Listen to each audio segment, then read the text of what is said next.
The envelope slid across the mahogany table with a sound that changed everything. Inside was a check for $500,000, and Richard Hastings was smiling like he'd just solved all his problems with one signature. What he didn't know was that the man sitting across from him, the one he was trying to buy off like some gold-digging nobody, controlled 47% of his entire empire. My name is Nathan Cross, and this is the story of how I watched my wife's family try to destroy me while I held their financial future in the palm of my hand. For 3 years, I'd been married to Emma Hastings, the daughter of one of Chicago's most prominent real estate developers. And for 3 years, I'd let her family believe I was nothing more than a struggling data analyst who'd somehow convinced their precious daughter to marry beneath her station. The truth was far more complicated.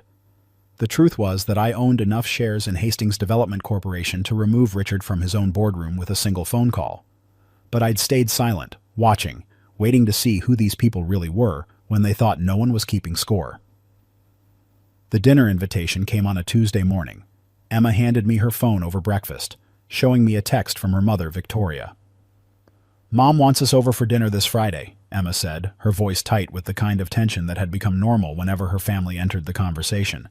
"Just the 4 of us. She says it's important." I knew what important meant in the Hastings family vocabulary. It meant Richard had decided it was time to address the embarrassment of his daughter's marriage to someone who drove a 7-year-old Honda and rented a modest apartment in a neighborhood his gardeners wouldn't visit. "Should be interesting," I said, keeping my voice neutral while I calculated exactly how interesting this dinner might become. Emma set down her coffee cup with more force than necessary. "Nathan, please don't take this the wrong way, but maybe we should cancel. When my parents get that formal, it usually means they're planning something." She wasn't wrong. In the 3 years we'd been married, Richard and Victoria had made their disapproval crystal clear through 1,000 small cuts. The way Victoria would mention Emma's ex-boyfriend Trevor, who now ran his own investment firm. The way Richard would talk about successful young men in his industry, always making sure I understood I wasn't one of them. The carefully planned family gatherings where I'd be seated at the children's table while Emma's cousins, all properly credentialed and appropriately wealthy, discussed business with the adults. "We're going," I said firmly. "I want to see what they're planning." What Emma didn't know, what nobody except my attorney and financial advisors knew, was that Nathan Cross, the unremarkable data analyst, was also NC Holdings, the anonymous investment entity that had been steadily acquiring Hastings Development Corporation stock for the past 8 years. It started when I was 24, fresh out of MIT with a degree in financial engineering and a small inheritance from my grandfather. Most people would have bought a nice car or taken an expensive vacation.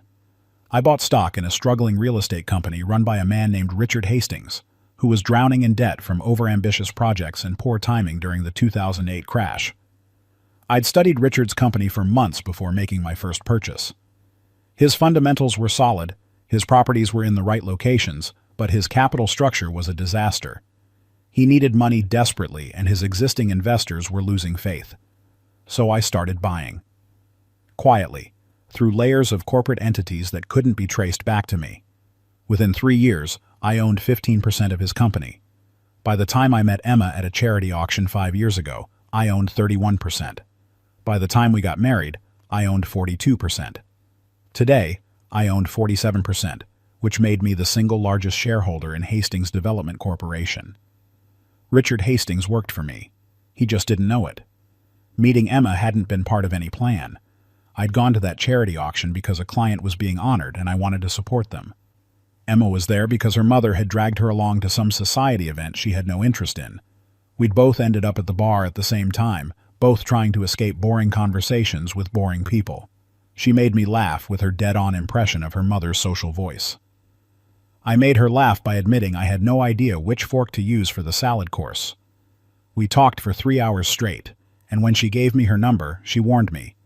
"Fair warning, my family's kind of intense about money and status and all that superficial stuff. If that's going to bother you, we should probably just call this a night."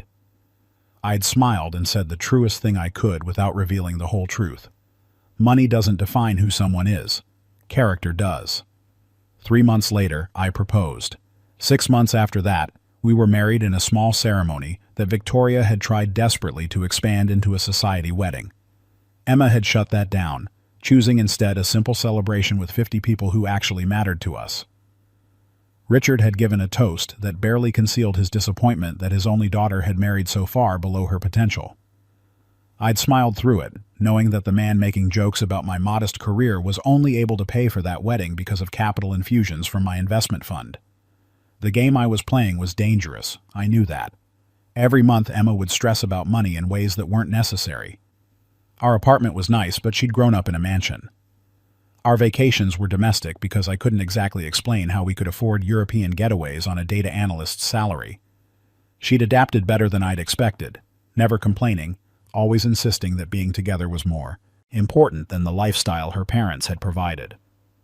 But I could see the strain it put on her, especially during family gatherings when Victoria would make pointed comments about Emma's new normal. "Why do you let them treat you like this?" Emma asked me once after a particularly brutal Thanksgiving dinner, where Richard had spent 20 minutes explaining to me how real estate development worked, as if I didn't already understand every aspect of his business better than he did. "Because your father's opinion of me doesn't define who I am," I'd told her, "and because I know something he doesn't. The most powerful people in any room are usually the ones nobody's paying attention to. If you've ever felt underestimated by people who thought they were better than you, hit that subscribe button right now. Drop a comment below about a time someone underestimated you and lived to regret it, and smash that like button, because this story is about to get absolutely wild. Trust me, you won't want to miss what happens when Richard finds out who's really been running his company all along." Friday arrived with the kind of crisp autumn weather that made Chicago feel almost civilized. Emma spent an hour getting ready, changing outfits 3 times before settling on something that walked the line between respecting her parents' formality and not trying too hard. I wore khakis and a button-down shirt, the uniform of acceptable mediocrity that Richard expected from me. The Hastings estate sat on 3 acres in Highland Park, a monument to wealth that always felt more like a museum than a home. The driveway curved through carefully maintained gardens before depositing visitors at a front entrance that belonged in a European castle. Emma's hand found mine as we approached the door. "Whatever they're planning," she said quietly, "just remember that I chose you. Nothing they say changes that." Victoria answered the door herself, which was unusual. Normally their housekeeper would handle such tasks. "Emma, darling," she said, embracing her daughter with the kind of careful affection that wouldn't disturb her makeup. "Nathan." My name came out clipped, like she was acknowledging an unfortunate necessity. The dining room was set for 4, but the formality of the table suggested something more than a casual family dinner. Crystal glasses, china that probably cost more than my rent, and enough silverware to confuse anyone who hadn't grown up knowing which fork served which purpose. Richard was already seated at the head of the table, wearing a suit despite being in his own home. That was Richard, always performing, always reminding everyone of his status. "Nathan," he said, standing to shake my hand with the firm grip of a man trying to establish dominance. "Good of you to join us." As if I'd been given a choice. As if this was his invitation to extend rather than a summons to answer. The first course arrived and conversation stayed safely neutral. Victoria asked Emma about her work at the nonprofit where she managed community programs. Richard mentioned a new development project in the West Loop. I played my role perfectly, asking just enough questions to seem engaged, but not so many that I might appear actually knowledgeable about the real estate market I secretly dominated. Then, as the main course was being cleared, Richard pulled out a leather folder. The kind lawyers use, the kind that meant business. "Nathan," he began, his voice taking on the tone he probably used in boardrooms. "Victoria and I wanted to talk to you about something important, something that affects Emma's future." Emma's hand found mine under the table, squeezing tight. She'd seen this coming, even if she didn't know exactly what form it would take. "We've been thinking a lot about Emma's well-being," Victoria added, dabbing her lips with a napkin. "She gave up so much when she married you. Her lifestyle, her opportunities, her position in society." I felt Emma stiffen beside me. "Mom, we've talked about this." "Let us finish, sweetheart," Richard said, raising a hand. "We're not here to criticize anyone. We're here to solve a problem." He opened the leather folder, revealing a stack of papers, and on top, a check. Even from across the table, I could see it was substantial. "Nathan, I'm going to be direct because I respect directness in business.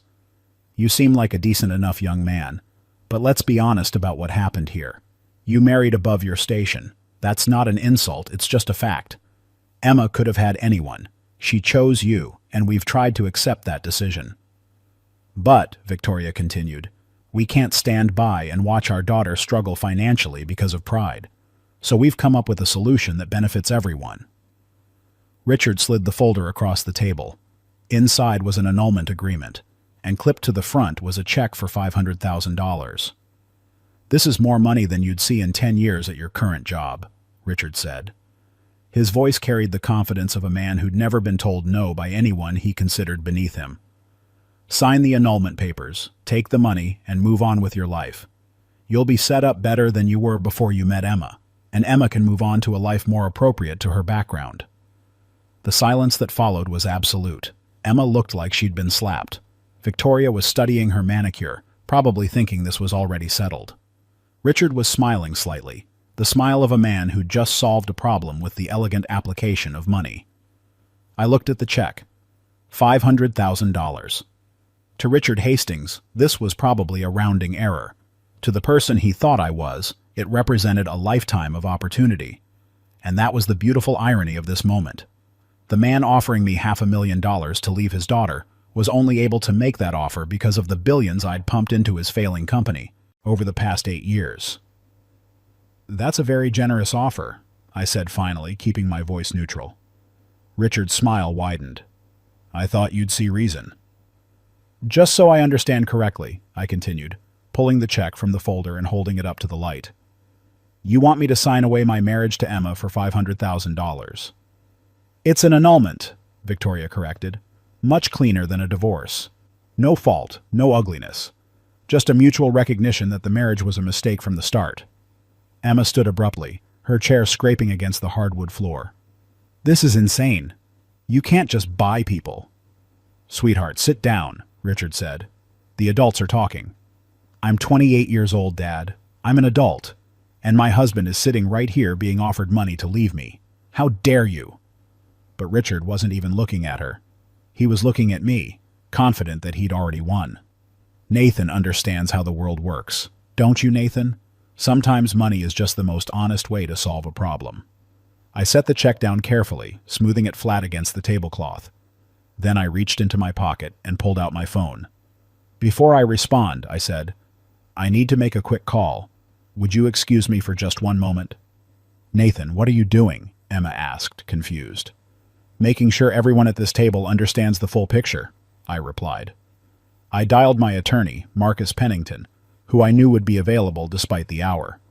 Marcus had been managing my interests for 8 years, and he knew exactly what to do when I called during family functions. Marcus, it's Nathan. I'm at dinner with the Hastings family and something interesting has come up. Could you pull the current ownership structure for Hastings Development Corporation? Yes, right now. I'll wait. Richard frowned. What does your attorney have to do with anything? Everything, I said simply. Then Marcus was back on the line and I switched the phone to speaker. Marcus, could you please explain to everyone present the current ownership structure of Hastings Development Corporation? Marcus's voice filled the dining room, professional and precise. Certainly. Hastings Development Corporation has 100 million shares outstanding. The largest shareholder is NC Holdings, which owns 47 million shares, representing 47% of the company. The next largest shareholder is Richard Hastings personally, with 18 million shares, or 18%. The remaining 35% is distributed among various institutional and individual investors. Richard was staring at the phone like it was speaking a foreign language. What is this? What does any of this have to do with... Marcus, I interrupted. Could you please explain who owns NC Holdings? NC Holdings is wholly owned by Nathan Cross. It was established 8 years ago using an inheritance and has been the primary investment vehicle for Mr. Cross's portfolio. The current value of the Hastings Development Corporation position is approximately $10.8 billion at today's closing price. The silence that followed was different from before. This wasn't the silence of shock or awkwardness. This was the silence of a world being rebuilt from scratch. Emma's mouth had fallen open. Victoria had gone completely white. Richard looked like he'd been hit by a truck. I don't understand, Richard said finally, his voice barely above a whisper. I picked up the check and held it out to him. This is $500,000. You're offering me $500,000 to walk away from Emma. I let that hang in the air for a moment. Richard, I own 47% of your company. At current valuations, my position is worth $10.8 billion. Do you understand what that means?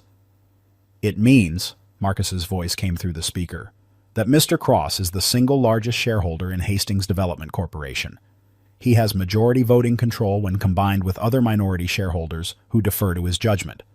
In practical terms, Nathan Cross could remove Richard Hastings from his position as CEO with a simple majority vote at any board meeting.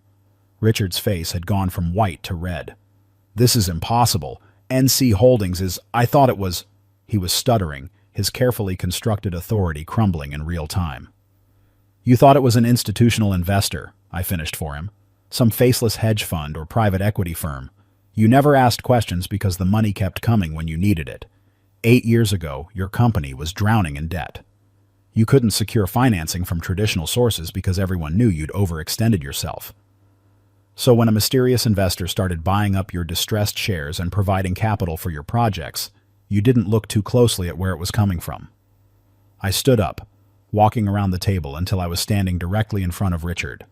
Every major project you've completed in the past 8 years was financed with capital I provided. The River North Tower? My money. The Lakeshore development? My money. The suburban office parks that saved your company during the 2015 downturn? All my money. Victoria found her voice finally. But you're a data analyst. You live in that tiny apartment. You drive that terrible car. I am a data analyst, I confirmed. I analyze financial data for clients who need specialized investment advice. That's not a lie. It's just not the whole truth. The apartment is modest because Emma and I chose modest. The car runs perfectly well. I don't need to prove anything to anyone through displays of wealth. Emma was crying now, but not from sadness, from anger. You've been watching us this whole time, watching them treat you like garbage, knowing you could destroy them with a phone call. I could have, I agreed. But I wanted to know who they really were. I wanted to see how far they'd go when they thought they had all the power. I looked at Richard, who was still frozen in his chair. Turns out pretty far. Nathan, Richard started, his voice shaking. I didn't know. You have to understand, I didn't know who you were. Would it have mattered? I asked. If I was actually who you thought I was, would this offer be any less insulting? Would trying to buy me away from your daughter be any more justified? Victoria was crying too now, mascara running down her carefully made-up face. We were just trying to protect Emma.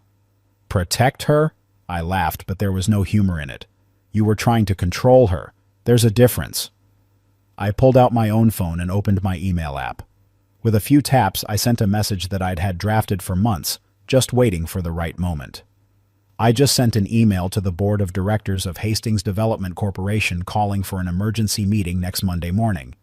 The agenda is simple: a vote on the current CEO's position. Richard stood abruptly. You can't do this. The board will support me. They know what I've built. They know what we've built together, I corrected. And they also know that 47% of the voting shares support a change in leadership. I've already spoken with the other major shareholders. When we vote on Monday, you'll be removed as CEO. The board will install an interim executive team while we search for permanent replacement. But this is my company, Richard shouted. His composure was completely gone now, replaced by raw panic. I built this from nothing. No, I said quietly. You built it to the edge of bankruptcy. I saved it, and I did it while you were treating me like I wasn't worth the air I breathed at your dinner table. I turned to Emma, who was staring at me like she'd never seen me before. I'm sorry I didn't tell you the truth sooner. I wanted to tell you 1,000 times, but I needed to know if your family would ever accept me for who I am, not what I have. Tonight gave me that answer. Nathan, she whispered. Why? Why let them humiliate you when you could have just told them? Because humiliation is temporary. Character is permanent. Your parents showed me tonight who they really are. They offered me money to abandon the person I love most in the world. They valued their social status more than your happiness. I needed you to see that too. I picked up the check one last time and tore it cleanly in half. I don't want your money, Richard. I never did. I wanted to be part of a family. I wanted to prove that I could love your daughter without caring about her last name or her inheritance. But you couldn't see that. All you could see was someone you thought was beneath you, Marcus spoke again from the phone. Nathan, should I proceed with the board notifications? I looked at Richard, who had collapsed back into his chair, his face in his hands. I looked at Victoria, who was clutching her pearls like they might save her from this nightmare. And I looked at Emma, my wife, who deserved better than parents who measured love in dollar signs. Yes, I said finally. Proceed with everything. It's time for new leadership. The drive home was silent for the first 10 minutes. Emma sat in the passenger seat of my terrible Honda, staring out the window at the city lights passing by. Finally, she spoke. How long have you been planning this? I wasn't planning anything, I said honestly. I bought into your father's company years before I met you. It was a good investment opportunity.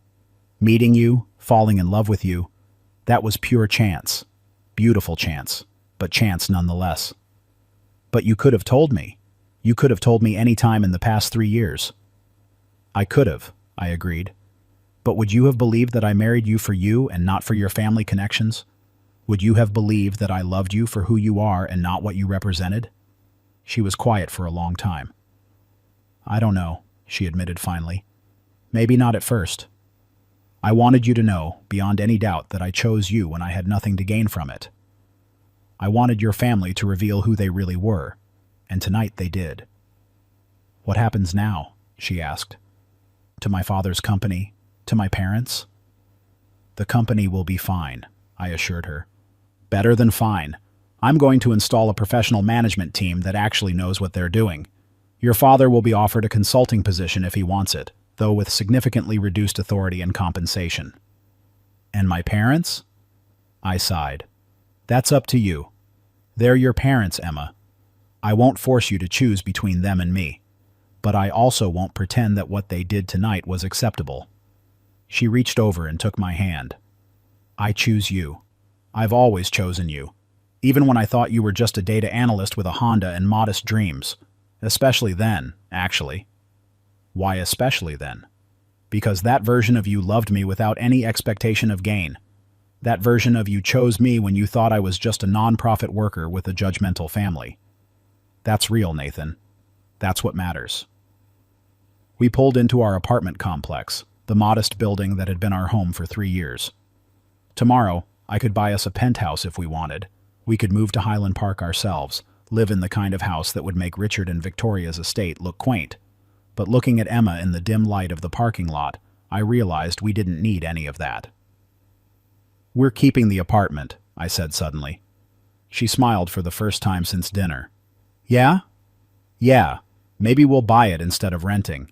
But I like our life, Emma. I like being normal. I like proving that happiness doesn't require a mansion or a luxury car, or impressing people who aren't worth impressing. What about the money? She asked. $10 billion is a lot to just ignore. We're not ignoring it. We're going to do something meaningful with it. You're going to expand your nonprofit. We're going to fund community programs that actually help people. And maybe, if we're really feeling generous, we'll set up a scholarship fund for kids who want to go to business school but can't afford it.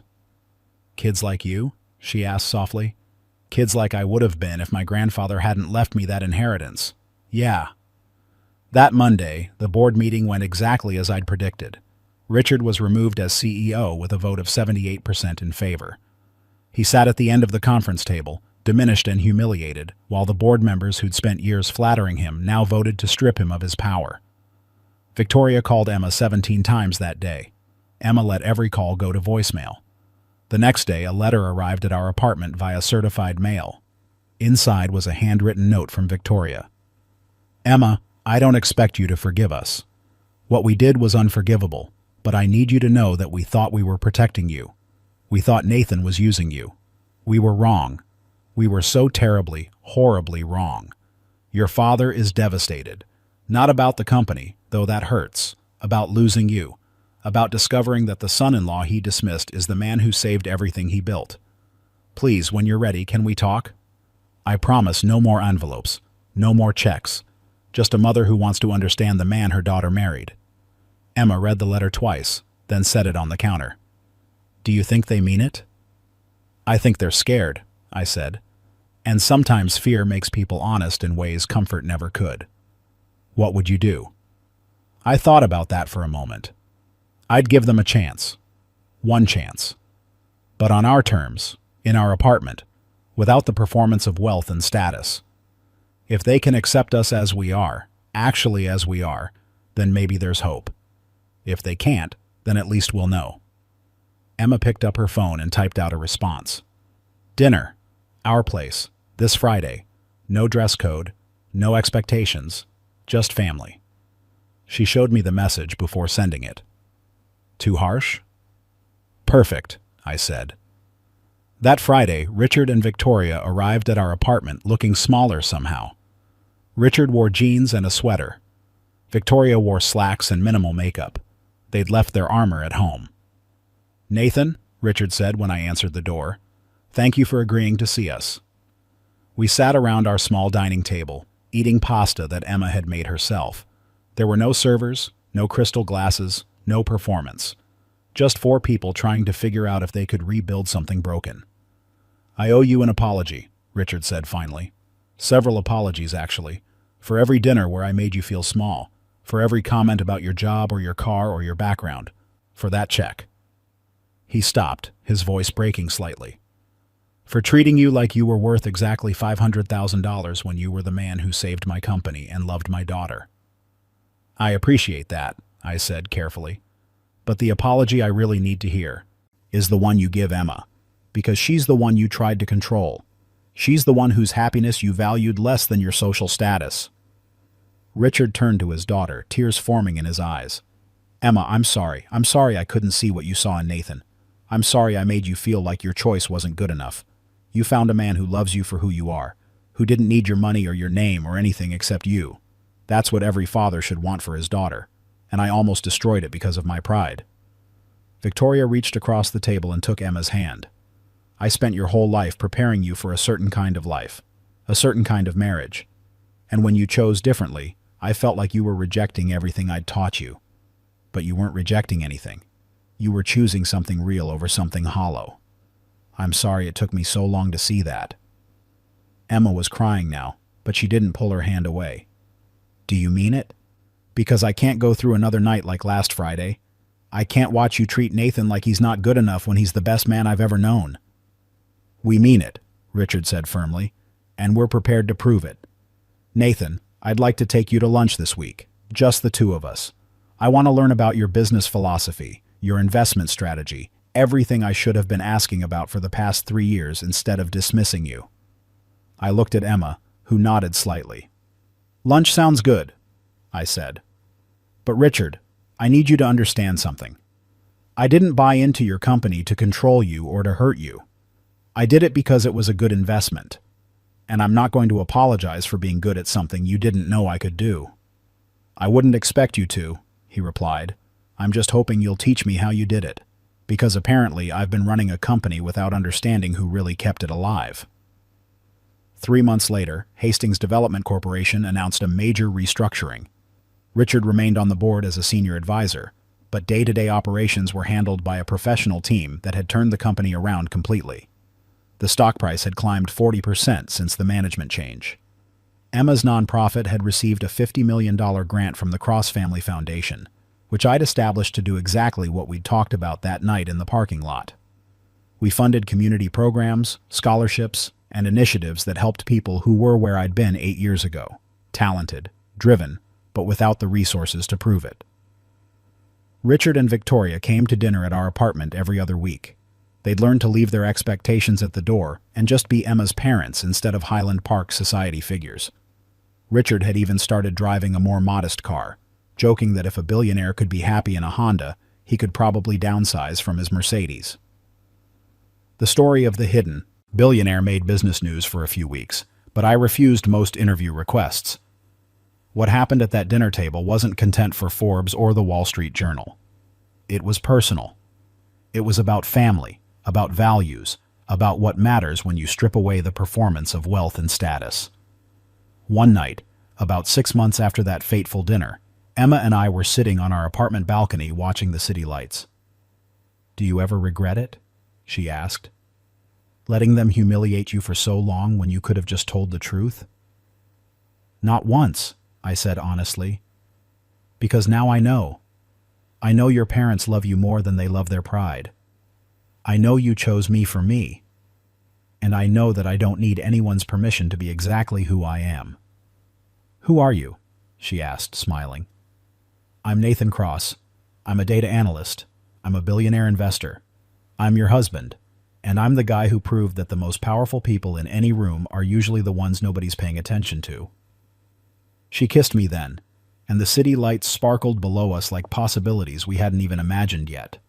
Somewhere across town, Richard Hastings was probably working late, learning his company from the ground up like the student he'd needed to be all along.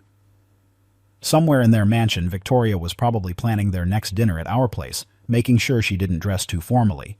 And here, in our modest apartment that we'd chosen deliberately, Emma and I were rich in the only ways that mattered. We had each other. We had the truth. And we had a future built on something more solid than money could ever buy. Because at the end of the day, the envelope wasn't what changed everything. The check for $500,000 wasn't what mattered. What mattered was the moment when people showed you who they really were, and what you chose to do with that information. I chose love. I chose honesty. And I chose to prove that being underestimated is sometimes the greatest advantage you can have, because when nobody's expecting you to win, victory tastes that much sweeter. My name is Nathan Cross. I'm the anonymous investor who saved my father-in-law's company while he tried to pay me to leave his daughter. And this is the story of how I learned that the best revenge isn't destruction. It's living well. It's choosing integrity over retaliation. It's building something real while everyone else is busy building illusions.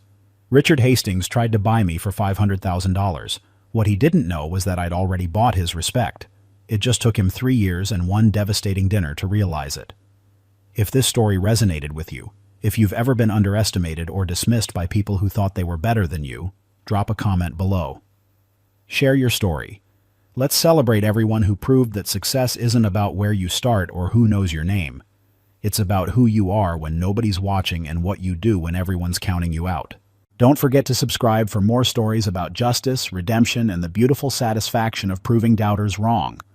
And hit that like button if you believe that character matters more than bank accounts, that love matters more than status, and that the best victories are the ones nobody sees coming. Thanks for watching. And remember, the most dangerous person at any table is the one everyone's ignoring. Because while they're busy underestimating you, you're busy becoming exactly who you need to be to change everything. Until next time, stay hungry, stay humble, and never let anyone make you feel small just because they can't see how big you really are.